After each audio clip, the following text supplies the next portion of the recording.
আমার মনের ঘরেতে আমি রেখেছি যারে, দু জাহানের বাদশা নবী কামলিওয়ালা রে, দু জাহানের বাদশা নবী কামলিওয়ালা রে।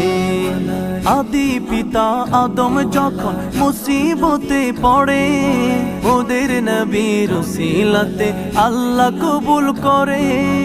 আদি পিতা আদম যখন মুসিবতে পড়ে, ওদের নবীর উসিলাতে আল্লাহ কবুল করে।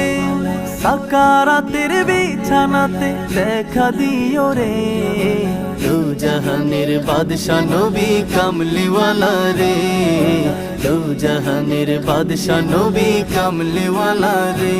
আমার মনের ঘরেতে আমি রেখেছি যারে, দু জাহানের বাদশা নবী কামলিওয়ালা রে।